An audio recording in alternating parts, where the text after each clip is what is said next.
The film industry is not always without its challenges, and some productions have experienced significant disruptions. On occasion, actors and actresses who were initially slated for leading roles have been let go after only a few days of filming. In this video, we will take a look back at some of these cases. Harvey Keitel was initially cast as the lead in the movie Apocalypse Now. However, he left the set 3 weeks into filming, and the role was given to Martin Sheen after a chance encounter with director Francis Ford Coppola at an airport. A few years later, Keitel stated that the main disagreement between him and Coppola was that Keitel was a former Marine and constantly corrected Coppola on the numerous technical and artistic inaccuracies.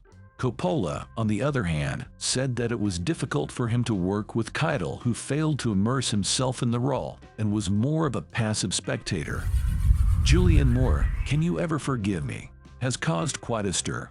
Moore was originally set to play the role of Ryderly Israel in the film. However, this did not happen. Due to creative differences, the actress emphasized in an interview that she did not leave the project. Instead, director Nicole Holofcener fired her. Julianne Moore explained that the director did not like what she was doing. The director had a different vision for the protagonist than what Moore had envisioned, leading to her being fired from the project.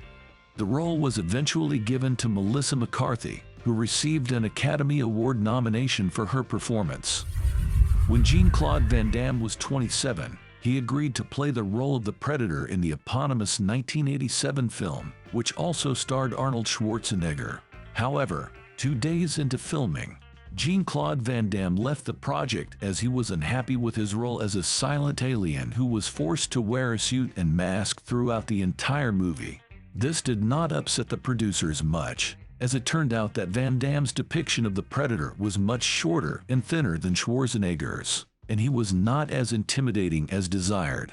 Furthermore, Van Damme ended up hitting a stuntman from the crew, and eventually, the role of the Predator was played by Kevin Peter Hall.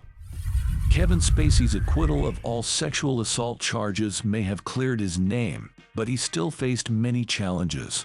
Firstly, he was immediately fired from his lead role in the House of Cards television show. Secondly, his scenes in the movie All the Money in the World were reshot with actor Christopher Plummer taking over the role. Despite the pressure to finish the film in time for award season, director Ridley Scott chose Plummer to reenact Spacey's scenes, which made it into the final cut. Surprisingly, Plummer even won an Oscar for the role that was initially meant for Spacey. Edward Norton, a star of Fight Club and a potential candidate for the role of Hulk in the Avengers, initially believed that the role would automatically be given to him because he had played Hulk in the 2008 film The Incredible Hulk. However, when the director of the film heard about working with the actor, he quickly declined. There were also rumors that Norton asked for too high of a salary.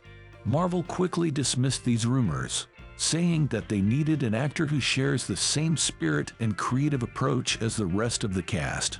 Norton also commented on the matter, saying that he doesn't want to work with foolish, unprofessional, and dishonest people.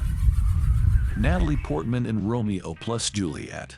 The actress was cast in the lead role in this film in the mid-90s, in which she was supposed to act alongside Leonardo DiCaprio. However, during the shooting, the 14-year-old actress had to drop out due to her small stature compared to the 21-year-old actor. Some scenes, according to Portman, even looked absurd. As a result, Portman was replaced by Claire Danes. Charlie Sheen in 2.5 Men. The actor was fired from the set of 2.5 Men due to his self-destructive behavior. This means that Charlie abused substances despite undergoing rehab. He was often disruptive during rehearsals, constantly showed up late, and frequently argued with producers. Despite his firing, the actor continued to receive $2 million per episode from the Warner Company according to the terms of his contract. Ashton Kutcher replaced him in the show. Actor Stuart Townsend signed a contract with the studio to play the role of Aragorn in the screen adaptation of The Lord of the Rings. He spent 2 months training to learn sword fighting and horse riding. The training never stopped for a moment. The actor tried his best, But a couple of days before the start of filming, director Peter Jackson approached him and announced that he had reconsidered and made an interesting decision. The director thought that Aragorn should look older, so the role was now going to be played by Viggo Mortensen.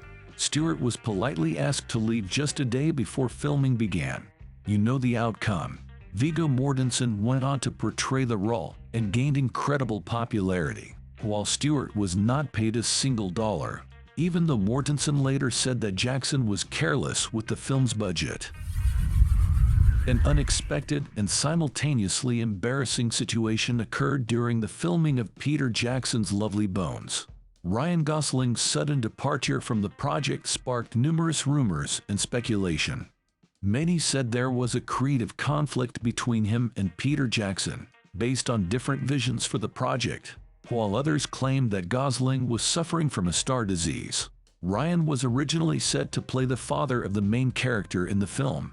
Unfortunately, Ryan's dedication to preparing for the role went to waste, as he gained significant weight before filming Lovely Bones, believing that his character should look a certain way.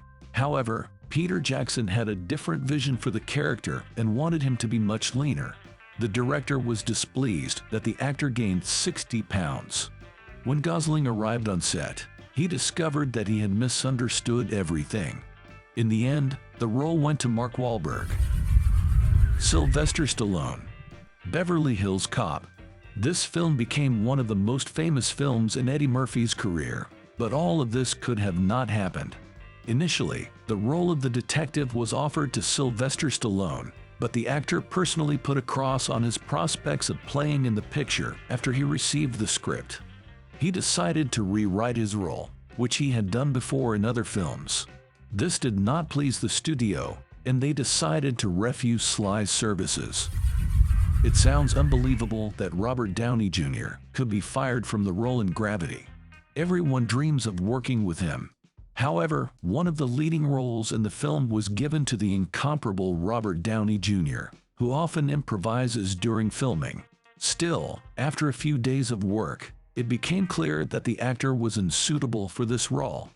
As the film's director, Alfonso Cuarón, stated, "Robert is a fantastic actor, but the technical aspects of Gravity will be a major obstacle to his acting style." In the end, the actor was replaced by George Clooney. Christian Bale is an American Psycho. In the world of acting, it's not uncommon for an actor to be rehired after being fired. That's exactly what happened on the set of American Psycho. Almost nobody knew Christian Bale at the time, so when Leonardo DiCaprio expressed interest in his role, the producers quickly fired him along with director Mary Harron, who came to Bale's defense. However, Leo eventually backed out of the project, fearing it would damage his career. After this, Mary Harron and Bale were brought back to the project. Megan Fox is known for her role in the Transformers trilogy and The Dark of the Moon. Despite her popularity as a relatively unknown actress who landed a leading role in Michael Bay's blockbuster, she gained notoriety for her difficult demeanor. Before filming the third installment of the franchise, she recklessly compared the director to Adolf Hitler due to the director's demands for her to get a tan and gain weight for the role. Her words caused her to be fired immediately, despite a signed contract, as producer Steven Spielberg demanded immediate dismissal. Although Michael Bay himself was seemingly unaffected by the actress's words, the decision was made to replace her. Model Rosie Huntington-Whiteley took over the role. Did you know that Eric Stoltz played Marty McFly for 5 weeks in the first part of the movie Back to the Future? However, according to director Robert Zemeckis, Stoltz was missing a certain something that would have made the role of Marty really funny and memorable. Steven Spielberg found actor Michael J. Fox, and the new candidate was immediately approved. The studio had to reshoot all the footage from scratch, but it was worth it.